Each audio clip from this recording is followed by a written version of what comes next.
तो ये कहानी एक ऐसे शिनोबी की है जो कि अपनी लाइफ से पूरी तरह से तंग आ चुका है और वो बस अपनी लाइफ को खत्म करना चाहता है और इसीलिए उसे मारने के लिए उसकी गर्दन पर तलवार चलाई जाती है। लेकिन उस शिनोबी ने अपनी जिंदगी के कई साल ट्रेनिंग में ही बिता दिए थे, जिसकी वजह से उसका शरीर और उसकी गर्दन के मसल्स इतने ज्यादा स्ट्रांग हो गए थे कि जब उसकी गर्दन पर तलवार चलाई जाती है तो गर्दन कटने की बजाय तलवार ही टूट जाती है, जैसे मानो वो तलवार लोहे की ना होकर प्लास्टिक की बनी हो। और इससे उस शिनोबी का बाल भी बांका नहीं होता, तो इसीलिए उसे लकड़ी के डंडे से बांधकर आग लगा दी जाती है। दो सांडों से बांधकर उसकी टांगों को खिंचवाया जाता है। ये सजा इतनी खतरनाक थी कि कोई नॉर्मल इंसान होता तो उसके बीच में से दो टुकड़े हो जाते, लेकिन उस शिनोबी को मानो इससे कोई फर्क ही ना पड़ रहा हो। और जब इतने सब से भी वो नहीं मरता तो उस पर खौलता तेल डालकर आग लगा दी जाती है, लेकिन वो शिनोबी इससे भी बचकर निकल जाता है। और इतना सब कुछ होने के बाद वो शिनोबी सोच रहा होता है, मैं मर क्यों नहीं जाता, मुझे अब अपनी जिंदगी से कोई लगाव नहीं है। उसका नाम गाबीमारू होता है, जो कि इवाकाकुरे विलेज का एक शिनोबी होता है, जिसका बचपन से ही पढ़ाई वगैरह में मेरे जैसा हाल था, यानी कि उसका पढ़ाई वगैरह में बिल्कुल भी मन नहीं लगता था और इसीलिए उसने बचपन से ही किलिंग टेक्निक सीखी। उसने बहुत टफ ट्रेनिंग की। ये ट्रेनिंग इतनी टफ थी कि उसके साथ वाले दोस्त इस ट्रेनिंग के दौरान मारे गए और बचा तो सिर्फ अकेला गाबीमारू, जिसकी वजह से उसकी बॉडी इतनी स्ट्रांग बन गई कि कोई भी वेपन उसकी बॉडी को नुकसान नहीं पहुंचा सकता। और जब इतना सब कुछ होने के बाद भी गाबीमारू नहीं मरा तो उसकी इन्वेस्टिगेशन करने के लिए एक इंस्पेक्टर को बुलाया जाता है और वो इंस्पेक्टर आते ही गाबीमारू से सवाल जवाब करने लग जाती है। वो इंस्पेक्टर गाबीमारू से उसके पास्ट के बारे में पूछती है। गाबीमारू बताता है कि मेरा पास्ट इतना कुछ खास नहीं है, मैंने अपने माँ बाप को नहीं देखा क्योंकि मुझे बताया गया था कि मेरे माँ बाप को विलेज के चीफ ने मार डाला जब मैं छोटा हुआ करता था, लेकिन मुझे इस चीज का कोई भी दुख नहीं होता। वो बताता है कि उसका जिंदगी में कोई भी सपना नहीं है और वो अपनी माँ बाप की मौत का बदला भी नहीं लेना चाहता। लेकिन वो इंस्पेक्टर जब गाबीमारू से पूछती है कि तुम्हें इस तरह से कैदी बनाकर क्यों रखा गया है, तो गाबीमारू बताता है कि कुछ खास नहीं, मुझे इस विलेज के तौर तरीके बिल्कुल भी पसंद नहीं थे और इसीलिए मैंने इस विलेज को छोड़ने की कोशिश करी, लेकिन जो लोग मुझसे जला करते थे उन्होंने मुझे फंसवा दिया। दरअसल इस विलेज का एक रिचुअल है कि जो भी एक बार इस विलेज में पैदा हो गया वो मरते दम तक इस विलेज को छोड़कर नहीं जा सकता, यानी कि उसे मरते दम तक इस विलेज में ही रहना पड़ेगा। लेकिन वो इंस्पेक्टर गाबीमारू से पूछती है कि ऐसा क्या हुआ जो तुम्हें विलेज को छोड़ने की जरूरत पड़ गई। गाबीमारू से बताता है कि मैं अपने विलेज में सबसे ताकतवर और सबसे काबिल था और इसीलिए उस विलेज के चीफ ने गाबीमारू को सबसे हाई रैंक दी और फिर गाबीमारू ने चीफ की बेटी से शादी कर ली। लेकिन फिर गाबीमारू उस इंस्पेक्टर को बताता है कि चीफ की बेटी ने मेरी पूरी जिंदगी खराब करके रख दी थी, लेकिन असल में उसकी बीवी उसकी केयर करती थी, वो गाबीमारू से बहुत प्यार करती थी, लेकिन गाबीमारू ने ये सब चीजें पहले महसूस ही नहीं करी थी। वो बस लड़ाई करने के लिए बना था और उसने अपनी पूरी जिंदगी में खून खराबा ही देखा था। और चीफ की बेटी उसे बेसिक चीजें सिखाती थी, जैसे खाना खाने के लिए शुक्रिया कहो, हमें जो जिंदगी मिली है उसके लिए भगवान से शुक्रिया अदा करो। इसीलिए इससे गाबीमारू बहुत पक चुका था और उसका ये मानना था कि ये सब चीजें अगर वो करता रहा तो वो वीक पड़ जाएगा और इसीलिए वो विलेज को छोड़ने की बात करने के लिए चीफ के पास गया। लेकिन कुछ लोगों ने चीफ के कान भरे और चीफ को उसके खिलाफ भड़का दिया और इसीलिए चीफ ने गाबीमारू को जेल में कैद कर दिया। गाबीमारू को पता था कि चीफ के खिलाफ जाना बेवकूफी होगी और इसीलिए गाबीमारू ने चुपचाप सरेंडर कर दिया। उसी रात को वो इंस्पेक्टर और उसके साथ एक आदमी ऐसे ही विलेज के राउंड काट रहे होते हैं। तभी वो आदमी कहता है कि बुरा मत मानना, आप एक औरत हो और आपको इन सब चक्करों में नहीं पड़ना चाहिए, आपको अपने विलेज के लिए बच्चे पैदा करने चाहिए। आप गाबीमारू को अभी नहीं जानती, वो एक जीता जाता मॉन्स्टर है जो कि किसी पे भी रहम नहीं खाता। और यही नहीं, गाबीमारू ने अरेस्ट होते वक्त 20 लोगों को जान से मार डाला और इन्हीं सभी घटनाओं के बाद विलेज के लोगों ने उसका नया नाम रखा, गाबीमारू द होलो। वो एक निर्दयी इंसान है जिसके अंदर ममता की भावना है ही नहीं। अब हमें अगले दिन का सीन दिखाया जाता है जहाँ पर गाबीमारू को एक स्पेशल पनिशमेंट दी जानी थी और इसके लिए गाबीमारू को बेसमेंट में ले जाया जा रहा होता है। लेकिन तभी गाबीमारू उन लोगों से कहने लगता है कि तुम लोग अपना टाइम बर्बाद कर रहे हो, तुम्हें भी पता है कि इससे कुछ भी नहीं होने वाला। और थोड़ी देर चलने के बाद वो लोग बेसमेंट की एंड तक पहुंच जाते हैं और जब गाबीमारू अपनी आंखों के सामने देखता है तो उसके सामने वही इंस्पेक्टर तलवार लेकर बैठी होती है और वहाँ का माहौल देखकर गाबीमारू समझ ही नहीं पा रहा होता कि आखिर यहाँ चल क्या रहा है, ये इंस्पेक्टर यहाँ कैसे बैठी है। तभी वहाँ पास खड़ा एक आदमी उसे बताता है कि ये कोई नॉर्मल इंस्पेक्टर नहीं है, वो एक स्वॉर्ड टेस्टर यामादा सागिरी है जो कि सिर्फ तुम्हें खत्म करने के लिए एडो से आई है। इनका क्लैन जनरेशन से स्वॉर्ड टेस्टिंग करता आया है और इसीलिए ये लोग तलवार चलाने में इतनी महारत हासिल कर चुके होते हैं कि ये लोग आधे सेकंड के अंदर किसी भी आदमी की गर्दन धड़ से अलग कर सकते हैं। और गाबीमारू, ये तुम्हारी गर्दन एक ही वार में उड़ा देगी। और उस आदमी की ये वाली बात सुनकर गाबीमारू काफी डर जाता है और वो अपने हाथ में बंधी हुई लकड़ी की हथकड़ी को तोड़ देता है। लेकिन अगले ही पल सागिरी उस पर हमला कर देती है, लेकिन गाबीमारू उसके अटैक को किसी तरह से डॉज कर लेता है। सागिरी उससे पूछती है, तुम एक जगह खड़े क्यों नहीं रह सकते, अगर तुम यहाँ से हिले नहीं होते तो तुम पक्का मारे जाते। आफ्टर ऑल तुम यही चाहते हो ना, है ना गाबीमारू? तभी सागिरी उससे कहने लगती है कि तुम्हारे पास्ट के बारे में रिसर्च करने के बाद मैंने ये तो पता कर लिया है कि तुम किसी मॉन्स्टर से कम नहीं हो, लेकिन तुमने मुझसे एक बात छुपाई कि तुम अपनी वाइफ से बहुत प्यार करते हो और ये तुम्हारी वाइफ का प्यार ही है जिसकी वजह से तुम मरने से हिचकिचा रहे हो। लेकिन गाबीमारू उसकी इस बात को मानने के लिए तैयार ही नहीं था और इसीलिए वो एकदम से सागिरी पर हमला कर देता है और वो उससे चिल्लाकर कहने लगता है कि तुम मेरे बारे में कुछ भी नहीं जानती, तुम्हें कुछ पता नहीं है कि मैं किन हालातों में बड़ा हुआ हूँ। लेकिन एक बात तो थी, गाबीमारू की वाइफ ने उसे उसकी फीलिंग्स को एक्सप्रेस करना सिखा दिया था। गाबीमारू अपनी वाइफ से बहुत ज्यादा प्यार करने लगा था और वो दोनों अपने कामों को छोड़कर एक नॉर्मल लाइफ जीना चाहते थे। इसीलिए गाबीमारू विलेज के चीफ के पास जाकर विलेज को छोड़ने के लिए कहने गया था, लेकिन उस चीफ को ये बात पसंद नहीं थी कि कोई ऑर्डिनरी लाइफ जिए, और तो और इसके लिए उस चीफ ने अपनी बेटी का फेस तक जला डाला था। गाबीमारू चीफ के पास ये सोचकर गया था कि अब से वो और उसकी वाइफ एक नॉर्मल जीवन जिएंगे, पर इसका ठीक उल्टा हुआ और चीफ ने कुछ लोगों के कहने पर गाबीमारू को जेल में बंद कर दिया। और अब गाबीमारू लड़ते लड़ते कहने लगता है कि मैं मेरी वाइफ को कभी भी नहीं देख पाऊंगा और इसीलिए मैं लोगों को मारना भी बंद नहीं करूंगा। लेकिन तभी सागिरी उसे एक ऑफिशियल पार्डन दिखाती है जिसमें कि लिखा होता है कि तुम्हारे लिए एक मिशन है और अगर गाबीमारू ने ये मिशन पूरा कर दिया तो उस पर लगे सारे चार्जेस हट जाएंगे और उसे शोगन्स की प्रोटेक्शन भी दी जाएगी और इसके बाद गाबीमारू तुम्हें कोई हाथ भी नहीं लगा पाएगा। ये सुनकर गाबीमारू सोचता है कि अब वो अपनी वाइफ के साथ एक नॉर्मल जीवन बिता पाएगा। लेकिन तभी सागिरी कहती है कि इसकी एक शर्त है, तुम्हें इसके लिए स्वर्ग जाना पड़ेगा, लेकिन इसके लिए तुम्हें मरने की जरूरत नहीं है। दरअसल हाल ही में एक खबर आई है कि समुद्र के बीचों बीच एक शिनशिंक्यो नाम का आइलैंड है जो कि इतना खूबसूरत है कि वहाँ जाने वाले लोगों के लिए वो स्वर्ग से कम नहीं है। लेकिन वहाँ एक अफवाह फैली हुई है कि उस आइलैंड पर अमृत है और इसीलिए एक विलेज के शोगन यानी कि राजा ने एक जहाज में कुछ लोगों को उस आइलैंड पर भेजा ताकि वो वहाँ से अमृत लाकर उसे दे सकें। लेकिन जब वो नाव वापस आई तो उनकी पूरी बॉडी फूलों में बदल चुकी थी। ये सुनकर गाबीमारू कहता है, मेरा पागल बनाना बंद करो, तुमने मुझे बच्चा समझ रखा है? तुम्हें क्या लगा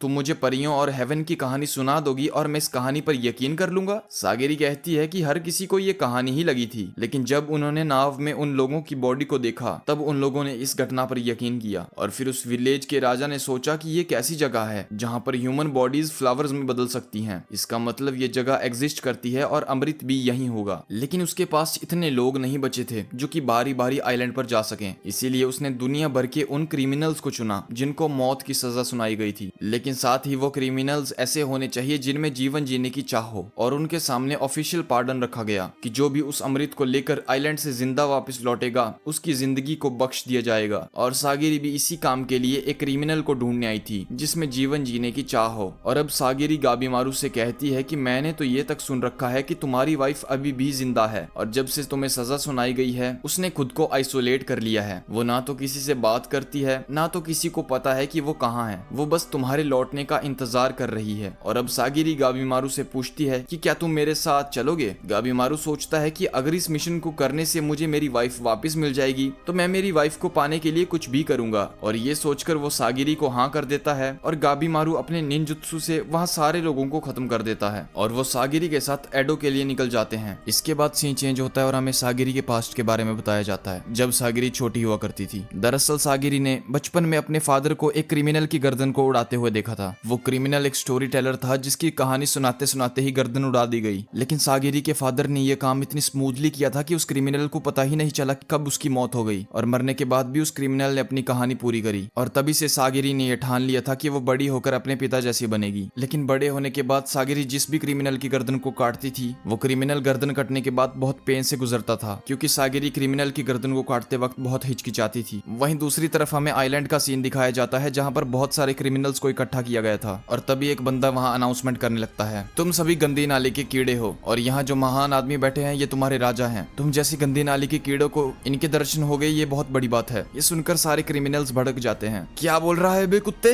तू नीचे आ तेरी। तभी वो आदमी कहता है, शांत हो जाओ कुत्तों, तुम्हें यहाँ इसीलिए बुलाया गया है क्योंकि तुम्हें शिनशिंक्यो जाना है और वहाँ से एलिक्सर ऑफ लाइफ को लेकर वापस आना है। अगर तुमने ये कर दिया तो तुम्हें मिलेगी माफी। और फिर वो आदमी उन सभी क्रिमिनल्स को एक सर्टिफिकेट दिखाता है जिसे देखकर उन सभी क्रिमिनल्स की आंखें चमक जाती हैं। उस आइलैंड पर बहुत सारे क्रिमिनल्स आए थे जिन्होंने अलग अलग क्राइम किया था। कुछ क्रिमिनल्स ने मर्डर किया था तो कुछ ने चोरी और एक क्रिमिनल ऐसा भी था जिसने अपने मजे के लिए अपने बीवी और बच्चों को मार दिया। गाबीमारू भी वहीं बैठा होता है लेकिन वो बैठा बैठा बोर हो रहा था। तभी उसके पीछे बैठे हुए एक लड़की उससे पूछती है, तुम गाबीमारू ही हो ना? मैंने तुम्हें तुम्हारे शरीर और तुम्हारी बालों को देखकर ही पहचान लिया, लेकिन तुम्हारी हाइट तो बहुत कम है, तुमने मुझे निराश कर दिया। लेकिन गाबीमारू उसे कोई ज्यादा भाव नहीं देता। गाबीमारू अब पहले से बहुत शांत हो गया था और ऐसा लग रहा था मानो वहाँ कोई नया ही आदमी बैठा हो। तभी सागिरी अपने ब्लेड में गाबीमारू की परछाई को देखने की कोशिश करती है, लेकिन जो उसे दिखता है उसे देखकर तो वो सदमे में ही पहुंच जाती है। तभी वहाँ एक आदमी उन सभी क्रिमिनल्स को उनके फेस पर लगा हुआ मास्क हटाने को कहता है और वहाँ पर एक स्टेज होता है जहाँ पर एक मूर्ति लाकर रखी जाती है, और जैसे ही उस मूर्ति पर से कपड़ा हटाया जाता है तो वो सब क्रिमिनल्स ये देखकर हैरान हो जाते हैं कि वो कोई मूर्ति नहीं है बल्कि एक जीता जागता इंसान है जो कि पौधे में बदल गया। वो आदमी बताता है कि ये इंसान शिनशिंक्यो गया था, लेकिन जब ये वापस आया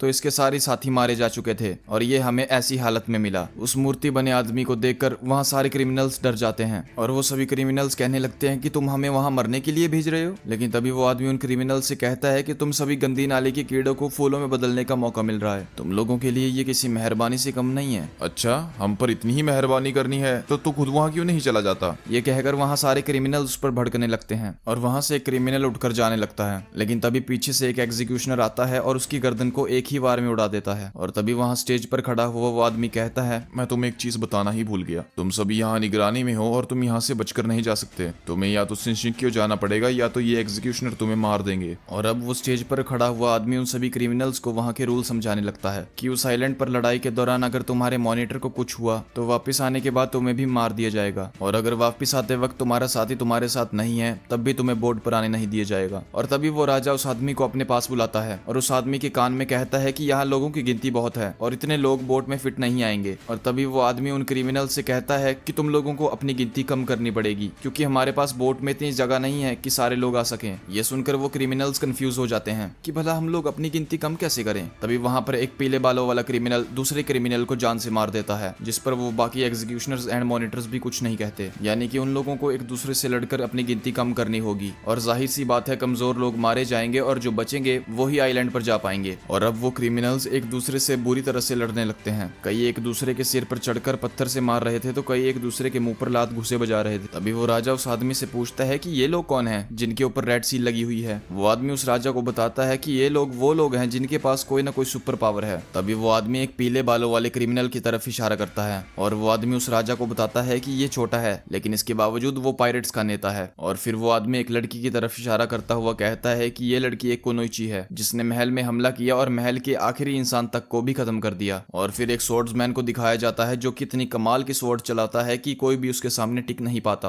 और फिर वो आदमी एक बड़े से जाइंट बंदे की तरफ इशारा करता हुआ कहता है कि ये बंदा सबसे पहले भालू का सिर खाना पसंद करता है। और उन सभी क्रिमिनल्स के बीच में बैठे हुए वो गाबीमारू की तरफ इशारा करता है जिसे अभी तक किसी क्रिमिनल ने हाथ भी नहीं लगाया था। तभी सागिरी के पास एक मॉनिटर आता है जो कि सागिरी से कहने लगता है कि क्या तुम गाबीमारू को हैंडल कर पाओगी, वो बहुत खतरनाक क्रिमिनल है, क्या तुम टाइम आने पर उसकी जान ले पाओगी। सागिरी ने गाबीमारू की असलियत को देखा था और इसीलिए वो गाबीमारू से थोड़ा डरती भी थी, लेकिन सागिरी कहती है कि मैं इसे अच्छी तरह से हैंडल कर लूंगी, तुम अपनी फिक्र करो। वहीं वहाँ उन सारे क्रिमिनल्स के बीच में 3 क्रिमिनल्स ऐसे भी होते हैं जो कि बीच में ही प्लान बनाने लगते हैं कि हम लोग यहाँ से ऐसे तो बचकर नहीं जा पाएंगे। और वो सागिरी की तरफ इशारा करते हुए कहते हैं कि हम इस लड़की को मार देंगे और उससे चाबी लेकर यहाँ से निकल जाएंगे। और वो तीनों क्रिमिनल सागिरी की तरफ हमला करने जाते हैं, लेकिन सागिरी बिना हिचकिचाए उन तीनों क्रिमिनल्स की मुंडी को उड़ा देती है। लेकिन तभी गाबीमारू उस राजा के सामने खड़ा हो जाता है और वो राजा से कहने लगता है कि हमारे पास कोई और रास्ता नहीं है क्या जिससे हम डिसाइड कर पाए कि उस आइलैंड पर कौन जाएगा, क्योंकि मैं यहाँ खून खराबा नहीं चाहता। लेकिन उस राजा के पास खड़ा हुआ चमचा गाबीमारू पर भड़क जाता है कि अगर तुम किसी को नहीं मार सकते तो माफीनामा भूल जाओ। और वो अपने पास खड़े 3 क्रिमिनल्स को उसकी तरफ इशारा करते हुए कहता है, ओए तुम, अगर तुम गाबीमारू को जान से खत्म कर दोगे तो मैं तुम्हें उस आइलैंड पर भेजूंगा। और ये सुनकर उन तीनों क्रिमिनल्स में से एक बड़ा सा पत्थर उठा लेता है, लेकिन गाबीमारू ने अभी भी मना कर रहा होता है, या यूं कहें एक लास्ट चांस दे रहा होता है उनको अपनी लाइफ सेव करने का। और वो आदमी गाबीमारू की तरफ पत्थर फेंक देता है जिससे गाबीमारू को गुस्सा आ जाता है। गाबीमारू कुछ बड़बड़ाता हुआ उस क्रिमिनल के पास जाता है, हाँ मैं ये करना नहीं चाहता था लेकिन तुमने मुझे मजबूर किया, मैं खून खराबा नहीं चाहता था। और ये कहते ही वो उस क्रिमिनल के पास पहुंच जाता है और हाथ बंधे होने के बावजूद वो एक के बाद एक क्रिमिनल को जान से मार देता है, और वो भी बहुत बेरहमी से। और गाबीमारू को ऐसे मॉन्स्टर की तरह लड़ते लड़ते देख उस राजा की भी फट जाती है और देखते ही देखते गाबीमारू बहुत सारे क्रिमिनल्स को जान से मार देता है। और गाबीमारू को ऐसे लड़ते देखकर सागिरी एक बात समझ जाती है कि मुझे अगर क्रिमिनल्स को मारना है तो मुझे हिचकिचाने की कोई जरूरत नहीं है, मुझे खुद पर कंट्रोल करना होगा। और अब वो राजा के पास खड़ा हुआ आदमी अनाउंस करता है कि जो लोग उस आइलैंड पर जाएंगे वो है ये पीले बालों वाला लड़का, ये स्वॉर्ड ड्रैगन, गाबीमारू द होलो, और वो 3-4 और क्रिमिनल्स का नाम लेता है जिनमें कि वो बड़ा सा आदमी भी शामिल होता है। तुम सभी उस आइलैंड पर जाओगे और वहां से एलिक्सर ऑफ लाइफ लेकर आओगे, बस ये कर दो तुम्हें तुम्हारी आजादी मिल जाएगी। और फिर वो सारे क्रिमिनल्स उस एलिक्सर ऑफ लाइफ को पाने के लिए उस आइलैंड की तरफ निकल जाते हैं। इसके बाद हमें विलेज के चीफ के बारे में थोड़ा बताया जाता है कि कैसे एक बार उस पर कई लोगों ने हमला करने की कोशिश करी, उस पर तलवारें चलाई गई और उस पर भाले चलाए गए। वो भाले उसके पेट से घुसेड़कर आर पार भी कर दिए गए, लेकिन फिर भी उस विलेज के चीफ को कुछ नहीं हुआ। और वहाँ के लोग ये तक मानते हैं कि उस विलेज के चीफ ने कोई ऐसी जड़ी बूटी खाई है जिसे खाने के बाद वो अमर हो गया है। वहीं दूसरी तरफ हमें आइलैंड में गाबीमारू और सागिरी को दिखाया जाता है, जहाँ गाबीमारू सागिरी से कहता है तुम्हारे होश क्यों उड़े हुए हैं, क्या तुम एलिक्सर ऑफ लाइफ के बारे में सोच रही हो? और अगर ऐसा है तो मैं तुम्हें बता दूं कि एलिक्सर ऑफ लाइफ एग्जिस्ट करता है, एटलीस्ट मैं तो ये मानता हूँ, और ये एलिक्सर ऑफ लाइफ यहीं कहीं होना चाहिए। तभी वो दोनों उस आइलैंड पर घूमने लगते हैं और सागिरी की आसपास की जगह इतनी खूबसूरत होती है कि वो उस जगह की तारीफ करते हुए थकी नहीं रही थी। लेकिन तभी गाबीमारू उसे बताता है कि ये जगह कोई जन्नत नहीं है, बल्कि ये जगह नरक से कम नहीं है। यहाँ समंदर के बीचों बीच इतनी खूबसूरत जगह का होना इम्पॉसिबल है, ये एक माया है जो हम में से किसी को समझ नहीं आई है। और ये कहकर गाबीमारू अपने हाथों को खोल देता है, जिस पर सागिरी भड़क जाती है कि तुम अपने हाथ नहीं खोल सकते, ये रूल्स के खिलाफ है। लेकिन गाबीमारू उसकी बात को ये कहकर घुमाने लगता है कि उन लोगों ने हमें सिर्फ 3 दिन का खाना दिया और ये आइलैंड बहुत बड़ा है। लेकिन तभी सागिरी एकदम से उसकी गर्दन पर तलवार रख देती है और वो कहने लगती है कि तुम्हें कोई दिक्कत है, मैं तुम्हारी दोस्त नहीं हूँ, तुम्हें मेरे ऑर्डर्स मानने पड़ेंगे वरना मैं तुम्हारी गर्दन यहीं काट दूंगी। और अब गाबीमारू कहता है ठीक है, और वो अपने हाथ बंधवाने ही लगता है, लेकिन तभी उस पर एक बड़ी सी लोहे की बॉल से हमला होता है। वो हमला इतना खतरनाक होता है कि गाबीमारू दूर उड़कर गिरता है। और जब सागिरी घूमकर दूसरी तरफ देखती है तो वो देखती है कि वहाँ एक मॉन्स्टर खड़ा हुआ है जिसने अपने साथ बहुत सारे वेपन्स कैरी करे हुए हैं। और वो गाबीमारू के बारे में कहने लगता है इसे ऐसी जगह पर चौकन्ना रहना चाहिए था, ये मरना ही डिजर्व करता था। लेकिन उसकी बात भी पूरी नहीं हुई थी और तब तक गाबीमारू उठकर खड़ा हो जाता है। और ये देखकर सागिरी और वो सभी लोग हैरान हो जाते हैं कि अभी तो इसे इतनी जोर की पड़ी थी,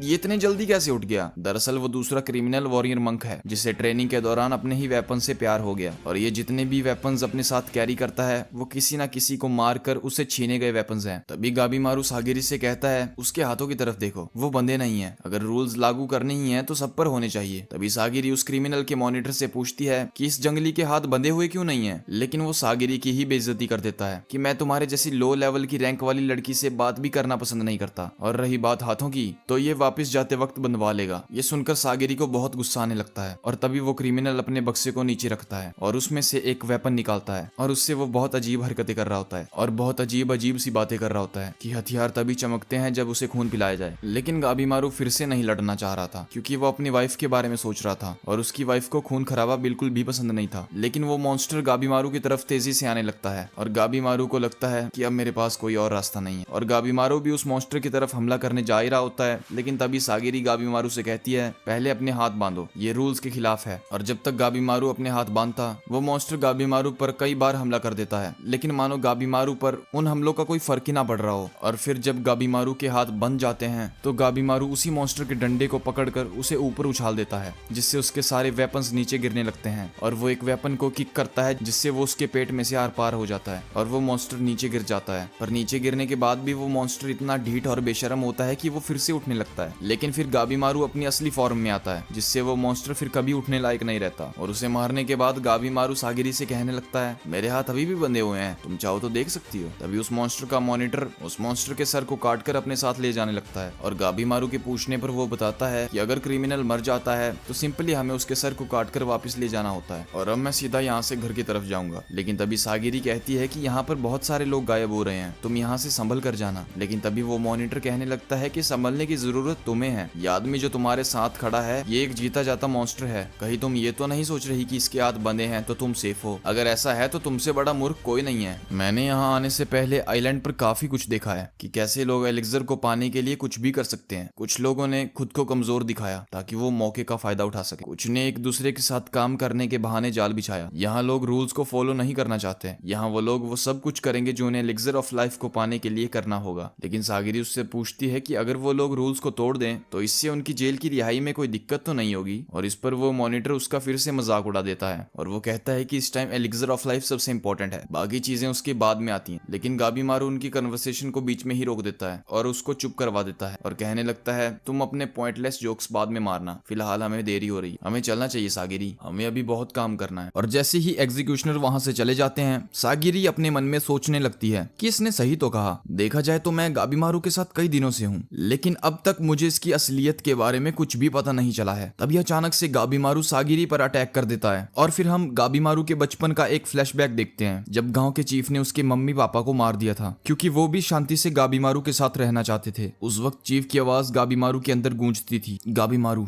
कमजोर मत होना बच्चे, अपने सारे इमोशंस को मिटा दो वरना तुम अपने करीबियों को कभी नहीं बचा पाओगे, तुम्हें इस गांव का सबसे ताकतवर निंजा बनना है। और गाबीमारू के मम्मी पापा को मारने के बाद चीफ ने ही गाबीमारू को पाल पोस कर बड़ा किया और अब वापस प्रेजेंट में गाबीमारू और सागिरी एक दूसरे के सामने तलवार तान के खड़े होते हैं। और उस मोमेंट पर सागिरी सोच रही होती है कि मुझे चोट पहुंचाना रूल्स के खिलाफ है, लेकिन गाबीमारू बहुत डेंजरस है, अपनी जान बचाने के लिए शायद मुझे इसे मारना ही पड़े। और गाबीमारू भी अंदर ही अंदर ये सोच रहा होता है कि मेरे साथ ये क्या हो रहा है, मैं इसे मारने के लिए इतना हेजिटेट क्यों कर रहा हूँ। तभी गाबीमारू को एक और फ्लैशबैक आता है जहाँ गाबीमारू की वाइफ उससे कह रही होती है कि दूसरों की जान लेना तुम्हारी कमजोरी नहीं है, तुम्हारी स्ट्रेंथ है और ये बिल्कुल नॉर्मल बात है। लेकिन फिर गाबीमारू थोड़ी देर के बाद सोचता है कि ये सब बकवास है, मैं अब अपने दिमाग की नहीं सुनूंगा, मैं एक बेरहम निंजा हूँ, मेरे अंदर कोई फीलिंग्स नहीं है, लेकिन फिर मुझे शर्म क्यों आ रही है। और अब फिर प्रेजेंट का सीन दिखाया जाता है जहाँ एक मिशन के दौरान एक इंसान गाबीमारू को धमकी देता है कि मैं तेरी वाइफ और तेरे बच्चों को मार दूंगा। ये सुनते ही गाबीमारू का कंट्रोल टूट जाता है और वो उस इंसान को मार देता है।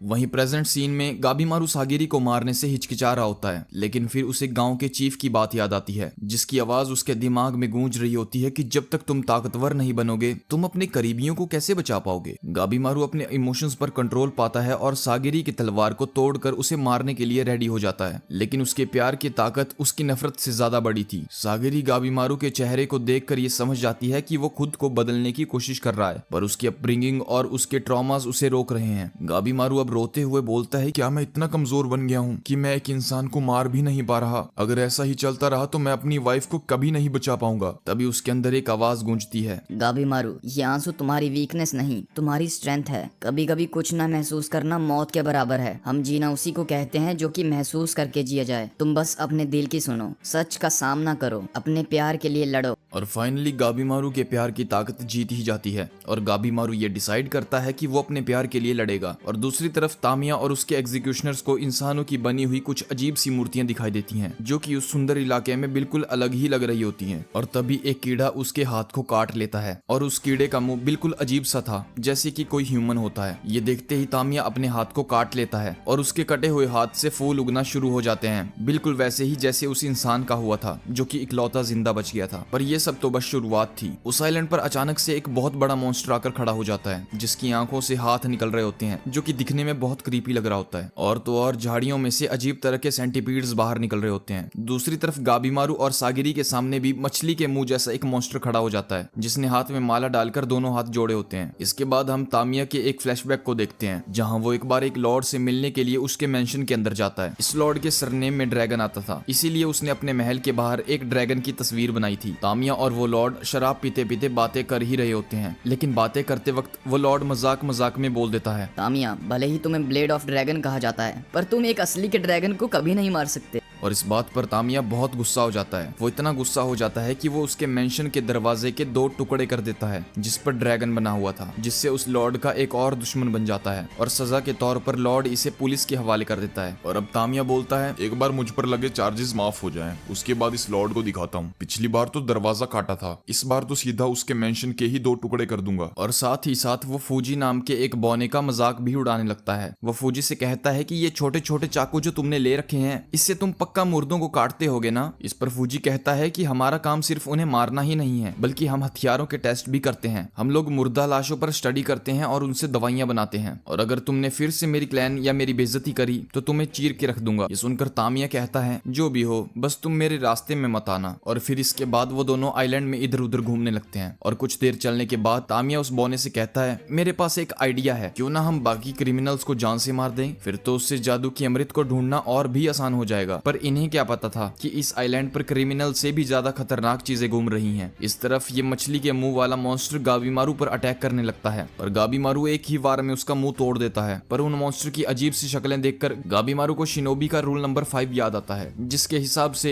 एक निंजा को कभी भी किसी अनजान दुश्मन से पंगा नहीं लेना चाहिए। इसीलिए गाबीमारू के मन में भागने का ख्याल आता है। पर तभी अचानक से वो मॉन्स्टर गाबीमारू को पकड़कर उसे इधर उधर फेंकने लगता है। गाबीमारू को इतनी देर से खरोंच तक नहीं आई थी, पर इस मछली के मुंह वाले मॉन्स्टर ने चुटकियों में ही गाबीमारू के मुंह से खून निकाल दिया। हम यहाँ से भागना होगा, मुझे कुछ ठीक नहीं लग रहा। पर तभी बहुत सारे मॉन्स्टर उन्हें चारों तरफ से घेर लेते हैं और फिर गाबीमारू सोचता है हम घिर तो चुके ही हैं, यानी कि अब मेरे पास एक ही रास्ता है, मरो या फिर मारो। और ये सोचकर गाबीमारू अपनी निंजा टेक्निक का यूज करता है और उन सभी मॉन्स्टर्स को एक एक करके मारने लगता है। और गाबीमारू को ऐसा करते हुए देखकर सागिरी सोच रही होती है कि कुछ ही पलों में ये सब कुछ उलट पुलट हो गया। ये जगह आखिर है क्या? यहाँ क्या हो रहा है? सागिरी अपने ख्यालों में इतनी खो जाती है कि उसे पता ही नहीं चलता कि सेंटीपीड्स ने उसे कब पकड़ लिया। और फिर एक बड़ा सा मॉन्स्टर सागिरी की तरफ बढ़ता है और वो सागिरी की तरफ अटैक करने ही वाला होता है। तभी गाबीमारू सही टाइम पर आकर सागिरी को बचा लेता है। तभी यूजी, रिया और 2 नए एग्जीक्यूशनर वहां पर आ जाते हैं, जो कि बाकी बचे हुए मॉन्स्टर्स को ठिकाने लगा देते हैं। गाबीमारू ये सब कुछ देखकर उन दोनों से बोलता है तुम्हें हमारी मदद करने की कोई भी जरूरत नहीं थी, तुम जानते हो ना हम एक दूसरे के दुश्मन हैं। लेकिन तभी उनके साथ आई हुई लड़की कहने लगती है अरे हैंडसम, ऐसे मत कहो, मैं नाजुक कली हूँ, मुझे ऐसे मत कहो, मुझे तुम्हारी जरूरत है, क्यों ना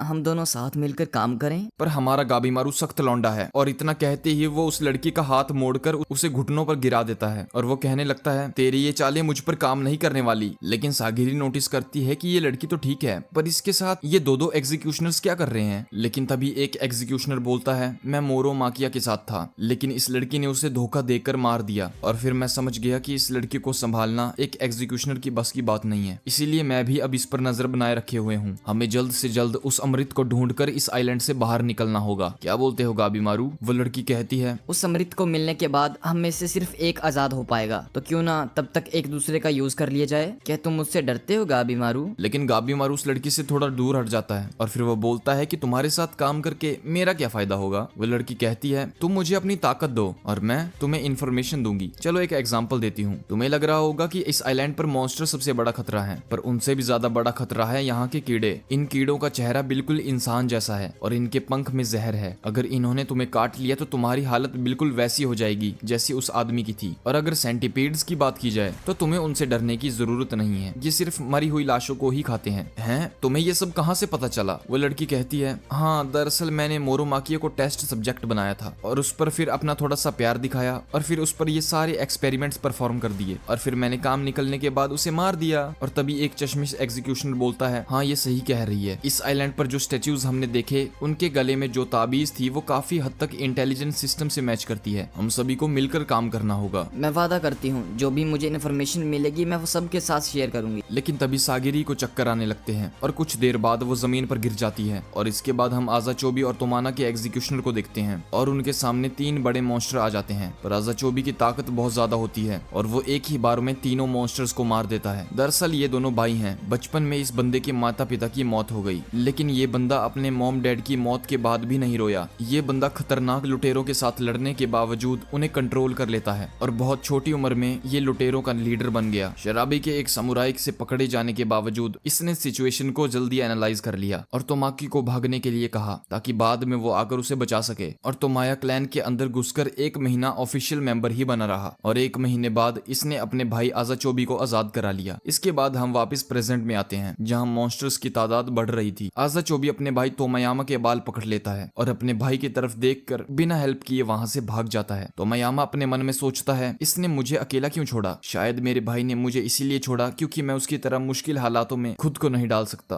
पर तभी हम देखते हैं कि आजाचोबी मॉन्स्टर्स को उन्हीं के हथियारों से मारना शुरू कर देता है, यानी कि इसने अपने भाई को अकेला नहीं छोड़ा बल्कि एक वेपन ढूंढने गया था जिससे वो उन मॉन्स्टर्स को खत्म कर सके। पर तभी एक मॉन्स्टर उस पर अटैक कर देता है और बाकी मॉन्स्टर्स भी उसे घेर लेते हैं और वो मॉन्स्टर्स बड़बड़ा रहे होते हैं। दूसरों को चोट नहीं पहुंचानी चाहिए। ये देखकर वो दोनों हैरान हो जाते हैं। अरे ये मॉन्स्टर्स बोल सकते हैं क्या? भैया ये मॉन्स्टर्स बोल सकते हैं? कहीं ऐसा तो नहीं कि ये जगह जन्नत नहीं बल्कि नरक है जहां हमें अपने पापों की सजा दी जा रही है? और तभी आजाचोबी गुस्से में आकर इन मॉन्स्टर्स को मारना शुरू कर देता है। हाँ, मैं इन सब बकवास से तंग आ चुका हूँ, जो मेरे मन में होगा मैं वही करूंगा। इसके बाद हम एक फ्लैशबैक में देखते हैं। दरअसल दरअसल ये लोग समुराई क्लैन से हैं, लेकिन इनके लॉर्ड ने एक क्राइम कर दिया था और इसकी सजा पूरे क्लैन को देखनी पड़ी। इनके पापा को मौत की सजा सुनाई गई थी और अनाथ होने के बाद ये लोग चोरों की जिंदगी जीने लग गए। इसके बाद हम वापस प्रेजेंट में आते हैं, जहाँ आजा चोबी ये सोच रहा होता है अगर इस आइलैंड पर मॉन्स्टर हैं तो अमृत भी जरूर होगा। मैंने सोच लिया है, हम दोनों मिलकर सभी मॉन्स्टर्स और क्रिमिनल्स को मार देंगे और उस अमृत को खुद पी लेंगे। वहीं दूसरी तरफ सागिरी बेहोश पड़ी हुई थी, जहाँ बेहोशी की हालत में सागिरी एक भयंकर सपना देखती है, जहाँ उसके पापा उसे बहुत अजीब नजरों से घूर रहे होते हैं, बिल्कुल किसी मॉन्स्टर की तरह। और ये सब देखकर वो जाग जाती है। तुम्हें एक जहरीली बटरफ्लाई ने काट लिया था और इसकी वजह से तुम बेहोश हो गई थी, लेकिन घबराने की कोई जरूरत नहीं है, तुम अब सेफ हो। लेकिन सागिरी जब उठकर उस गुफा से बाहर निकलकर देखती है तो वो देखती है कि गाबी मारू उन सभी के लिए डिनर बना रहा है और उनका मॉनिटर कपड़े सील रहा है और वो लड़की सो रही होती है। गाबी मारू ने उन सभी के लिए खाने में किकात्सुगान बनाया था। किकात्सुगान का मतलब ये था कि बेसिकली जो भी उसे आइलैंड पर खाने के लिए मिला वो सब उसने मिक्स करके ये चीज बना डाली। डिनर के वक्त गाबी मारू उन सभी को बताता है कि मैंने इस आइलैंड को दोपहर को स्काउट किया था और उसे इस आइलैंड के बारे में एक अजीब चीज पता चली। वो बताता है कि मैंने आइलैंड में कुछ पौधे देखे जिनकी शक्ल उन इंसानों जैसी लग रही थी जो पहले मिसिंग हुए थे, और ये भी हो सकता है कि जो लोग गायब हुए थे वो अब प्लांट्स बन चुके हैं जो कि मैंने स्काउट करते वक्त देखे थे। और तभी उनका मॉनिटर सेंटा बोलता है कि उनको मूर्तियों पर भी ज्यादा भरोसा नहीं करना चाहिए, क्योंकि ऑफिशियल्स को खुद इस आइलैंड के बारे में ज्यादा नॉलेज नहीं है। इस आइलैंड पर बहुत सारी मूर्तियां हमने ऐसी देखी हैं जो कि बुद्धिस्ट और ताओइस्ट रिलीजन से संबंध रखती हैं, लेकिन इस आइलैंड पर ऐसी कोई टेक्नोलॉजी है ही नहीं जिससे ये मूर्तियां बनाई जा सकें। तो क्या ये मूर्तियां किसी इंसान ने बनाई थी? और अगर ऐसा है तो क्या वो इंसान भी इसी आइलैंड पर रहता है? और तभी सागिरी भी उनको बताती है कि मैंने भी एक अजीब चीज नोटिस करी। इस आइलैंड के क्रिएचर्स काफी अजीब हैं। जैसे किसी क्रिएचर का शरीर जानवर जैसा है लेकिन उनका मुंह इंसान जैसा है, और ऐसे क्रिएचर्स को मेलाफॉर्म गॉड कहा जाता है, यानी आधा शरीर जानवर का और उनकी शक्ल इंसान जैसी होती है। और अब थोड़ी देर के बाद गेंजी वहां का जायजा लेने के बाद सागिरी को बोलता है कि वो मेनलैंड पर जाए और वहां से बोट लेकर वापस चली जाए, क्योंकि उसके हिसाब से सागिरी इतनी स्ट्रांग ही नहीं है कि वो इस जंगल में सर्वाइव कर पाएगी। लेकिन सेंटा बोलता है कि अगर वो चाहे भी तब भी इस जंगल को छोड़कर नहीं जा सकती, क्योंकि आज तक जितने भी लोगों ने इस आइलैंड से निकलने की कोशिश करी वो दूसरी तरफ नहीं पहुंच पाए। और अब हम दूसरी तरफ एग्जीक्यूशनर तेंजा और नुरुगाई को देखते हैं, जो कि इस आइलैंड से भागने की कोशिश कर रहे होते हैं। उन्हें एक शिप दिखाई देता है, लेकिन जैसे ही वो उस शिप के पास जाते हैं उन्हें पता चलता है कि वो शिप भी डिस्ट्रॉय हो चुका है, और जिस एरिया में वो अभी हैं उस एरिया में बहुत सारे शिप्स टूटे पड़े थे, और ऐसा लग रहा था मानो इन सभी शिप्स में लोगों ने आइलैंड से निकलने की कोशिश करी होगी, लेकिन वो ऐसा नहीं कर पाए। तभी उन्हें समंदर में कुछ अजीब क्रिएचर्स दिखाई देते हैं। तेंजा तलवार निकालता है, लेकिन तभी एक सी मॉन्स्टर उन पर अटैक कर देता है। वो उस क्रिएचर से बचने के लिए अपनी बोट से जंप करके एक टूटे हुए शिप पर लैंड करते हैं, लेकिन तभी पानी में से एक क्रिएचर अपनी बाहों से उन पर अटैक करता है, जिसे तेंजा तलवार से काट देता है। इसी दौरान नुरुगाई को अपने पास्ट की याद आती है, जब उसने एक समुराई ग्रुप को अपने गांव का रास्ता दिखाया था। दरअसल वो समुराई ग्रुप उस गांव को बर्बाद करना चाहता था, और हुआ भी कुछ ऐसा ही। उस समुराई ग्रुप ने पूरे गांव को तहस नहस कर दिया और उस गांव के बहुत सारे लोग मार दिए, और नुरुगाई को सिर्फ इसीलिए छोड़ दिया गया क्योंकि उन लोगों को दूसरे गांव तक जाने का रास्ता नहीं पता था, और इसीलिए वो उन्हें गाइड करने के काम आ रही थी। और जब वो जेल में लॉक थी तब तेंजा उसे मिला और उसने उसे ऑफिशियल पार्डन का ऑफर लेटर दिखाया। तेंजा उसे पहली नजर में देखते ही ये समझ गया था कि वो एक इनोसेंट लड़की है। तुम मुझे काफी इनोसेंट लग रहे हो, तुम्हारी अभी उम्र भी कुछ नहीं है, मैं तुम्हें जिंदगी जीने का एक और चांस देता हूँ। और ये कहकर वो उसे छुड़ा लेता है, और अब वो दोनों उस मॉन्स्टर से बचकर भाग रहे होते हैं। लेकिन तभी उन्हें एक और मॉनिटर मिलता है जिसका नाम किशो होता है, जो कि धीरे धीरे फ्लावर्स में ट्रांसफॉर्म होते जा रहा था। तेंजा उससे बात करने की कोशिश करता है, लेकिन पानी में से एक मॉन्स्टर का हाथ उसके 2 टुकड़े कर देता है। और अब किशो की डेड बॉडी पड़ी हुई देखकर नुरुगाई को अपने ग्रैंडफादर की याद आ जाती है और वो गिल्ट में गिर जाती है। वो सोचती है कि उसकी वजह से सारे मारे गए, और अगर वो उस दिन उन समुराई लोगों को अपने गांव का रास्ता नहीं दिखाती तो आज सब लोग उसके साथ होते। वो तेंजा से कहती है कि तुम मुझे यहीं छोड़ दो, मैं मरने के लिए तैयार हूँ, मैं यही डिजर्व करती हूँ। लेकिन तेंजा उसे डिफेंड करता है और वो उससे पूछता है कि क्या तुम सच में मरना चाहती हो ना? तब नुरुगाई ये रियलाइज करती है कि वो जिंदा रहना चाहती है। तेंजा उसे एक तलवार देता है और दोनों मिलकर टेंटिकल से लड़ते हुए एक बोट तक पहुंच जाते हैं। वो बोट लेकर समंदर में जाते हैं, लेकिन वो बहुत जल्दी समझ जाते हैं कि पानी का बहाव बहुत तेज है और ये पानी का बहाव उन्हें आइलैंड से एस्केप करने नहीं देगा। और वो ये भी समझ जाते हैं कि सी मॉन्स्टर्स आइलैंड के आसपास हमेशा घूमते रहते हैं, इसीलिए वो डिसाइड करते हैं कि उन्हें वापस आइलैंड पर ही रहना होगा, और अगर कभी वापस जाना है तो अपने साथियों को इकट्ठा करना होगा। और तभी वो लोग आइलैंड पर पहुंच जाते हैं, जहां नुरुगाई अपने कपड़े सुखाने लगता है। तभी नुरुगाई को पीछे से देखकर तेंजा उससे कहता है, माफ करना लेकिन तुम्हारी बॉडी थोड़ी लड़कियों जैसी नहीं है। ये सुनकर नुरुगाई उसकी तरफ घूमती है और वो बोलती है, तो मैं लड़की ही तो हूँ। और ये देखकर तेंजा चौंक जाता है। क्या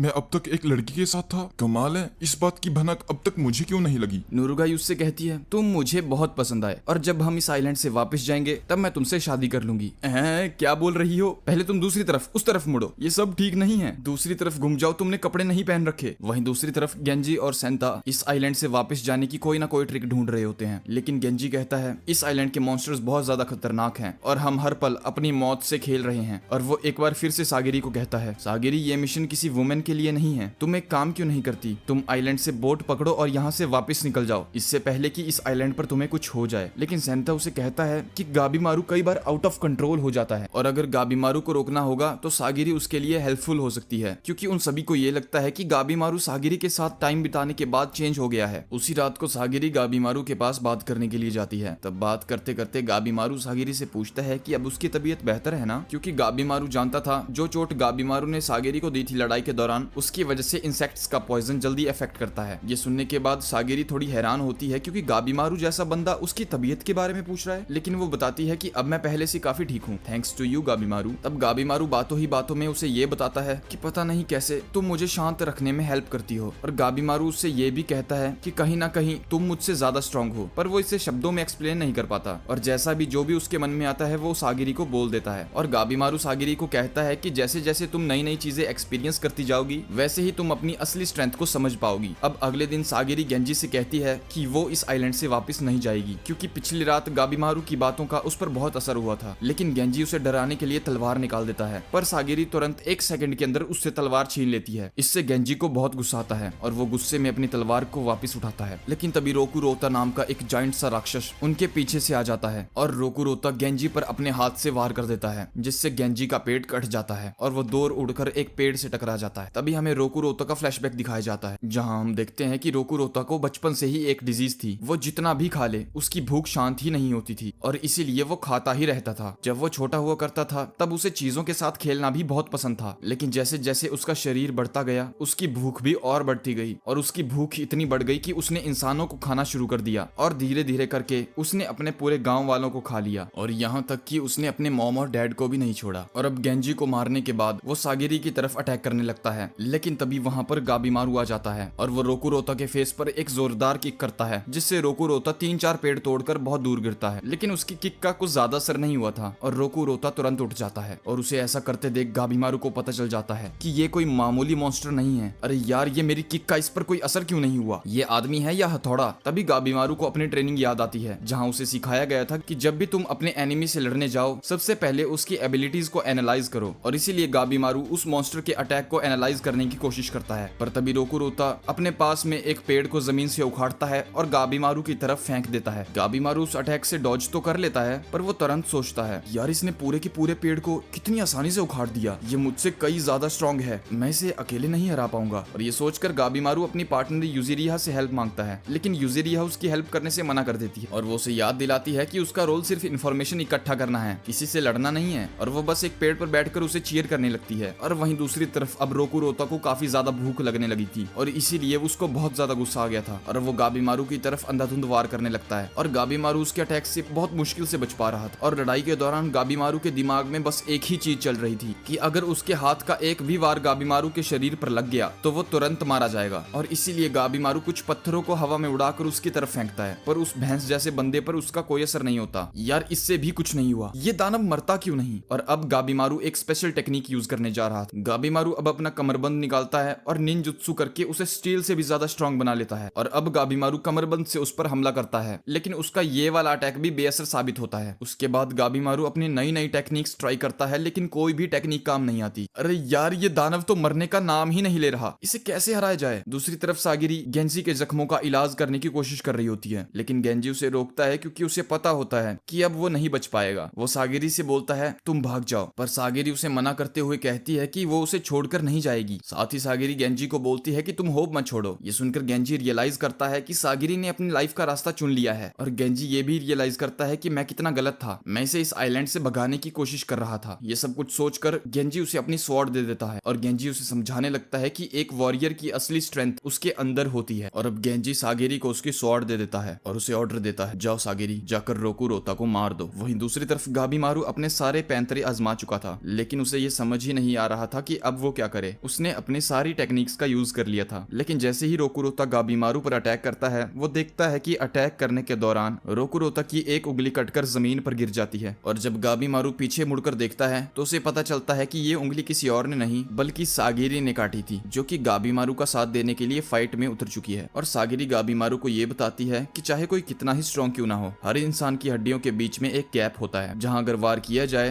तो किसी भी इंसान को गहरा नुकसान पहुंचाया जा सकता है। और अगर यही वार उसकी गर्दन पर हुआ होता तो अब तक रोकुरोता मर जाता। लेकिन रोकुरोता की हाइट बहुत ज्यादा होती है, इसीलिए गाबीमारू सबसे पहले रोकुरोता की टांगे काटने को कहता है। तभी गाबीमारू रोकुरोता को भड़काने की कोशिश करता है। वहीं दूसरी तरफ सागिरी उसके पैर पर वार करती है, लेकिन उस मॉन्स्टर पर इसका कोई असर नहीं होता और सागिरी उस पर वार करने के बाद खुद ही उछलकर दूर हो जाती है। और सागिरी ये महसूस करती है कि वो कुछ ज्यादा ही गुस्से में थी और इसीलिए वो सही से अटैक नहीं कर पाई। और इसीलिए सागिरी खुद को शांत करती है, अपने इमोशंस को कंट्रोल में लाती है। वहीं रोकुरोता गाबीमारू पर अटैक करता है, लेकिन गाबीमारू किसी तरह से उसके अटैक को डॉज कर लेता है। लेकिन गाबीमारू की टांग में चोट लग जाती है। तभी सागिरी फिर से उस मॉन्स्टर की बाजू पर वार करती है, पर इससे भी कुछ नहीं होता। अब गाबीमारू सागिरी से पूछता है, तुमने तो कहा था ये मारा जाएगा, लेकिन मरना तो छोड़ो, इसका तो खून भी नहीं निकल रहा। तब सागिरी उसे बताती है कि हमें इसकी हड्डियों के बीच में वार करना होगा और इसीलिए रोकुरोता के सिर को थोड़ा सा झुकाना पड़ेगा, जिससे रोकुरोता की गर्दन आसानी से कट जाएगी। लेकिन तभी रोकुरोता जोर जोर से चिल्लाने लगता है और उसकी आंखों से बहुत सारे आंसू निकल रहे होते हैं। वो इतने जोर से चिल्ला रहा होता है कि उसकी आवाज बहुत दूर तक जा रही होती है और वहां पर जितने भी बंदे बैठे थे सबके कान फट जाते हैं। और वो जोर जोर से चिल्लाते चिल्लाते गाबीमारू पर अपना हाथ मारता है, जिससे गाबीमारू जमीन में तो धंस जाता है, लेकिन वो उसके अटैक से जिंदा बच जाता है। लेकिन वो सिर्फ जिंदा बचा था। गाबीमारू अब अनकॉन्शियस होकर घुटनों पर गिर जाता है और उसके मुंह से खून निकल रहा होता है। और अब रोकुरोता गाबीमारू पर दूसरा अटैक करने ही वाला होता है, लेकिन तभी सागिरी बीच में आ जाती है और उस पॉइंट पर सागिरी ने फ्लो स्टेट अचीव कर ली थी। वो बिल्कुल शांत हो गई थी जैसे समुद्र का पानी होता है और वो इजीली रोकुरोता के अटैक को रोक लेती है। और इससे वो एग्जीक्यूशनर और बाकी क्रिमिनल्स हैरान हो जाते हैं, क्योंकि उन्हें लगता था कि सागिरी एक लो लेवल की एग्जीक्यूशनर है। उन्हें लगता था कि वो एक लड़की है और उनके अकॉर्डिंग लड़कियां सिर्फ बच्चे पैदा कर सकती हैं, क्लैन को लीड नहीं कर सकती। गेंजी भी सागिरी की फाइट को देख रहा होता है और वो ये सोच रहा होता है कि ये लड़की काफी हाई लेवल के एग्जीक्यूशनर से भी टैलेंटेड है। और अब सागिरी रोकुरोता के करीब आकर उसे खत्म करने ही वाली होती है, लेकिन तभी रोकुरोता सागिरी के पास से जंप कर दूर भाग जाता है। और अब गाबीमारू को एक आइडिया आता है। वो अपने फायर निंजुत्सु से आसपास के सभी पेड़ पौधों को जला देता है, जिससे उस एरिया में बहुत ज्यादा धुआं हो जाता है और धुएं की वजह से जंगल में बहुत घुटन होने लगती है, जिसकी वजह से यूजिरिहा और वो एग्जीक्यूशनर भी भागने लगते हैं। और अब गाबीमारू का ये प्लान काम कर जाता है। रोकुरोता धुएं की वजह से सांस ही नहीं ले पा रहा था और वो थोड़ी देर के बाद घुटनों पर गिरकर अनकॉन्शियस हो जाता है। और अब सागिरी अपनी तलवार लेकर रोकुरोता पर वार करने ही वाली थी, लेकिन तभी रोकुरोता फिर से अटैक करने की कोशिश करता है। लेकिन इस बार गाबीमारू ने रोकुरोता के हाथों को जोर से जमीन में गाड़ दिया था, जिससे रोकुरोता हिल ना पाए। और इस बार सागिरी उसके सिर को काट देती। लेकिन रोकुरोता के मरने के वक्त जब सागिरी उसकी आंखों की तरफ देखती तो उसे अंदर से ये महसूस होता है कि रोकुरोता अंदर से एक बच्चा था। उसे उसकी ताकत के बारे में कुछ भी पता नहीं था। उसे ये पता ही नहीं था कि वो कितना ताकतवर है और इसीलिए वो अनजाने में लोगों को मारता गया। और अब दूसरी तरफ उस जंगल में बहुत ज्यादा आग लग चुकी थी और गाबीमारू ये सोचता है कि आसपास के मॉन्स्टर्स इस आग को देखकर उनके पास आ सकते हैं। इसीलिए गाबीमारू उन सभी को वहां से निकलने को कहता है और वो देखते हैं कि गेंजी इस दुनिया में नहीं है और इसीलिए वो लोग गेंजी को वहीं छोड़कर आगे बढ़ जाते हैं। और रास्ते में वो लोग बड़े बड़े मॉन्स्टर से छुपते छुपाते एक जगह पर आकर बैठ जाते हैं और बैठकर गाबीमारू सागिरी को समझाता है कि हमें उस डायरेक्शन की तरफ जाना चाहिए जिस डायरेक्शन से मॉन्स्टर्स हमारी तरफ अटैक करने के लिए आ रहे हैं। हो सकता है अगर हम उस तरफ जाएं तो हमें एलिक्सर ऑफ लाइफ आसानी से मिल जाए। और तभी यूजिरिहा और उसका मॉनिटर सेंता भी उन लोगों को मिल जाते हैं और वो चारों देखते हैं कि इस आइलैंड पर एक विलेज भी है और ये देखकर वो सारे हैरान हो जाते हैं। वहीं दूसरी तरफ वो दोनों भाई जंगल के बहुत ज्यादा अंदर चले जाते हैं और तभी उन दोनों को एक पेड़ पर दो लोग दिखाई देते हैं जो कि आपस में चिपके पड़े होते हैं।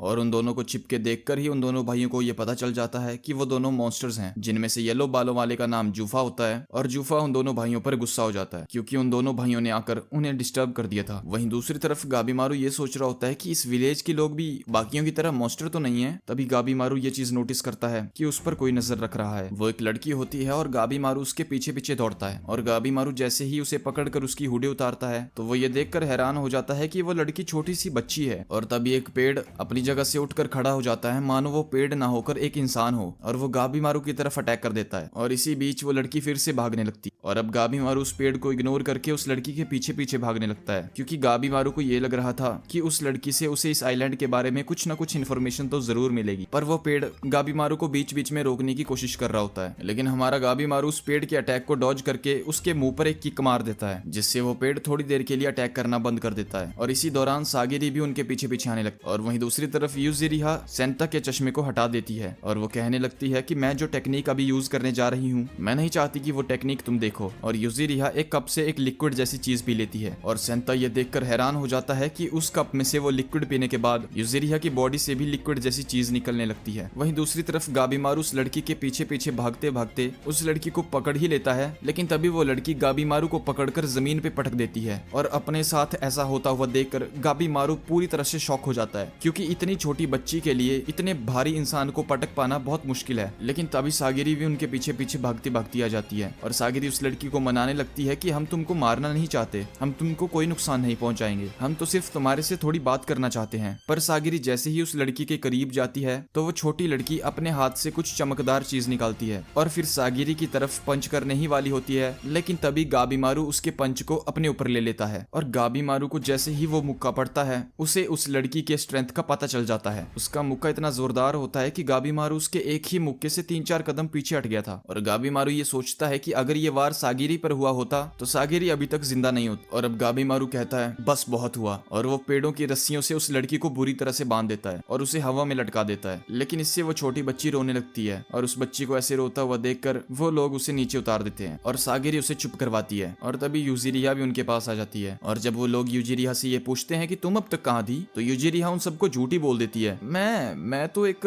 मॉन्स्टर को मारने में बिजी थी। और वो सभी लोग उसी पेड़ के पास जाते हैं जो शुरुआत में उन सब पर अटैक कर रहा होता है। और वो पेड़ उन लोगों से कहता है कि इस लड़की को बख्श दो, इस लड़की को तुम मेरे हवाले कर दो, और इसके बदले में वो उन्हें विलेज तक लेके जाएगा। और वो पेड़ उनसे कहता है कि वो उन्हें एलिक्सर ऑफ लाइफ के बारे में भी बताएगा। लेकिन यूजिरिहा को उसकी बात पर विश्वास नहीं हो रहा होता। लेकिन वो ट्री क्रिएचर कहता है तुम काफी थके हुए हो, जहाँ मैं रहता हूँ वहाँ नहाने के लिए पूरा इंतजाम है, क्यों ना तुम लोग नहाकर अपनी थकान दूर कर लो। और इतना सुनते ही उन सभी लोगों का मन बदल जाता है और वो उस पेड़ के साथ उसके विलेज की तरफ निकल पड़ते हैं। और जब वो लोग उसके विलेज में पहुंचते हैं तो वो लोग देखते हैं कि उसके विलेज का हाल बहुत बेहाल हो रखा होता है। लेकिन तभी वो ट्री क्रिएचर कहता है कि आज से 1000 साल पहले ये विलेज ऐसा नहीं दिखा करता था, ये विलेज बहुत खूबसूरत हुआ करता था। और उसके बाद ट्री क्रिएचर उन्हें अपने घर लेकर जाता है, जहाँ पर आते ही यूजिरिहा और सागिरी नहाने के लिए कूद पड़ते हैं। और वो ट्री क्रिएचर उस मॉनिटर और गाबीमारू के लिए खाने को कुछ फूड देता है और अब वो चारों बैठकर खाना खाने लगते हैं। लेकिन तभी गाबीमारू उस ट्री से उस एलिक्सर ऑफ लाइफ और उस आइलैंड के बारे में पूछता है कि ये आइलैंड आखिर है क्या चीज। वो मॉन्स्टर ट्री उनको बताता है कि इस आइलैंड को कोटाकू कहा जाता है और ये एक ऐसा आइलैंड है जहाँ पर गॉड स्वयं रहते हैं। और रही बात एलिक्सर ऑफ लाइफ की, तो वो एग्जिस्ट करता है और साथ ही में वो ट्री गॉड तान की बात करता है। गाबीमारू उस ट्री से उस तान की लोकेशन के बारे में पूछता है और गाबीमारू की ये कहते ही वो ट्री मॉन्स्टर फर्श पर 3 सर्कल ड्रॉ करता है और वो ट्री मॉन्स्टर कहता है कि हम इन सर्कल्स में से दूसरे सर्कल पर हैं और एलिक्सर ऑफ लाइफ इस तीसरे सर्कल यानी कि सेंटर में कहीं है और इस तीसरे सर्कल के सेंटर को होराई कहा जाता है। लेकिन गाबीमारू को उस ट्री की बातों पर विश्वास सा नहीं हो रहा था और इसीलिए गाबीमारू उस ट्री से पूछता है कि क्या तुम्हारे पास कोई प्रूफ है कि एलिक्सर ऑफ लाइफ एग्जिस्ट करता है। वो ट्री कहता है कि तुम्हें मेरी बात का यकीन नहीं हो रहा, लेकिन तुम मेरी बात का यकीन खुद कर लोगे जब तुम गॉड टेंसेंट से मिलोगे। वो दोनों आपस में ही रहते हैं और वो बहुत खूबसूरत क्रिएचर है। दूसरी तरफ हम आजा चोबी और उसके भाई को देखते हैं। आजा चोबी जूफा को आधे हिस्से में काट देता है और वो सोचता है हाँ शुक्र है मर गया। लेकिन जूफा की बॉडी फिर से रीजनरेट होने लगती है और थोड़ी देर के बाद वो पहले जैसा न्यू हो जाता है, मानो उसे कुछ हुआ ही ना हो। तभी वो मैजिक ट्री गाबीमारू को बताता है कि टेंसेंट का लेवल हम लोगों से बहुत हाई है, वो इस आइलैंड पर राज करते हैं, उन्हें गॉड भी कहा जाता है या यूं कहें वो हमारे देवता हैं। और जब हमारी जिंदगी पूरी हो जाएगी तब हमें लॉर्ड टेंसेंट के हाथों से मरने का मौका मिलेगा। वही दूसरी तरफ उन दोनों भाइयों को टेंसेंट हरा देता है और टेंसेंट उन दोनों को एक खड्डे में फेंक देता है। वो एक ऐसा खड्डा था जिसमें बहुत सारे ह्यूमंस भरे हुए थे जो कि मरने के बाद फ्लावर्स में ट्रांसफॉर्म हो गए थे। और अब तोमा ये बर्दाश्त नहीं कर पा रहा था कि उसका भाई आजा चोबी ऐसे पड़ा हुआ है और वो आजा चोबी को जगाने की कोशिश करता है। तभी वो ट्री गाबीमारू और उन लोगों को बताता है कि जब लोगों की जिंदगी पूरी हो जाती है तब टेंसेंट उन लोगों को खड्डे में फेंक देता है और वो मरने के बाद फूलों में कन्वर्ट हो जाते हैं, जिससे वो लोग मरने के बाद भी बहुत खुश रहते हैं। और साथ ही में वो ट्री अपना नाम हाको बताता है और वो उस लड़की का नाम मेई बताता है और वो बताता है कि हम दोनों को यहाँ इस आइलैंड पर रहते हुए हजारों साल बीत गए हैं। उनकी बातचीत खत्म करने के बाद गाबीमारू अपने घावों को साफ करने के लिए बाथरूम में जाता है, लेकिन बाथरूम में जाने के बाद गाबीमारू देखता है कि मेई नहा रही होती है और गाबीमारू को ऐसे अंदर आते देख वो काफी ज्यादा डर जाती है और वो रोने लगती है। लेकिन सागेरी मेई को चुप करवाती है और गाबीमारू सागेरी को बताता है कि हम लोग तो अपने विलेज में ऐसे ही बात शेयर करते हैं, फिर इसमें इतनी रोने वाली क्या बात है। तभी बात करते वक्त सागेरी नोटिस करती है कि मेई की बॉडी पर एक निशान है और ये देखकर गाबीमारू को अपनी वाइफ की याद आती है जो कि उसे समझाया करती थी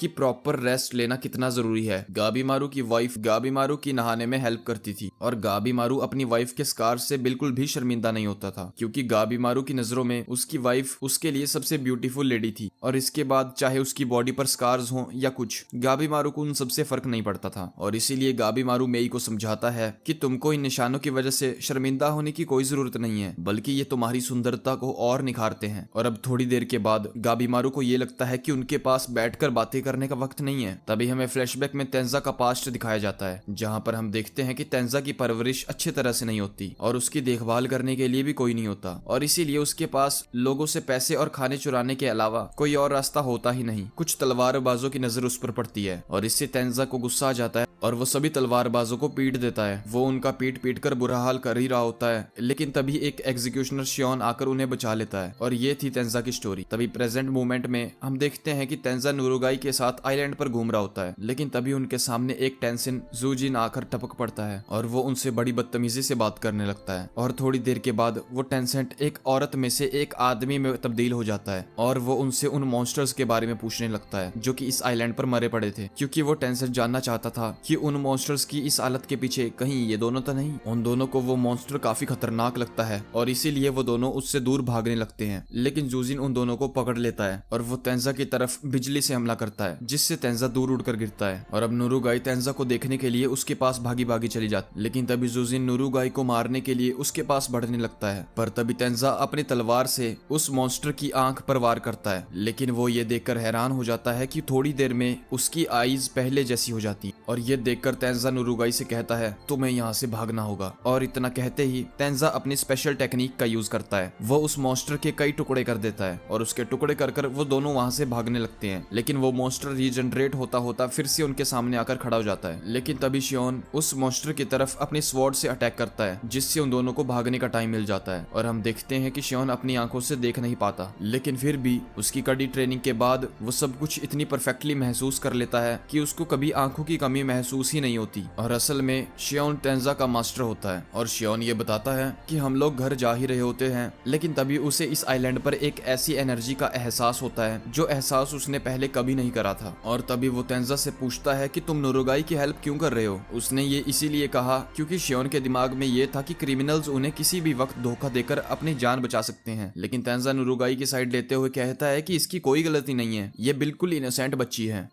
तुम कहते हो तो मैं तुम्हारी बात मान लेता हूँ। शियोन उनकी बात मान लेता है, लेकिन तभी जूजिन उनके सामने आ जाता है और वो तेंजा और नुरुगाई पर अटैक करने ही वाला होता है, लेकिन तभी शियोन उन दोनों को उसके अटैक से बचा लेता है। लेकिन अगले ही मोमेंट पर शियोन देखता है कि उसकी गर्दन से बहुत खून निकल रहा होता है और अब तेंजा शियोन को रेस्ट करने के लिए कहता है और खुद जूजिन पर बहुत सारे अटैक्स करने लगता है। उसके अटैक्स इतने ज्यादा और इतने तेज होते हैं कि उनको देखना भी मुश्किल था, लेकिन वो गॉड उन अटैक्स को बहुत इजीली डॉज कर लेता है और एंड मोमेंट पर वो गॉड अपनी सिर्फ 2 उंगलियों से तेंजा की बॉडी में होल्स कर देता है।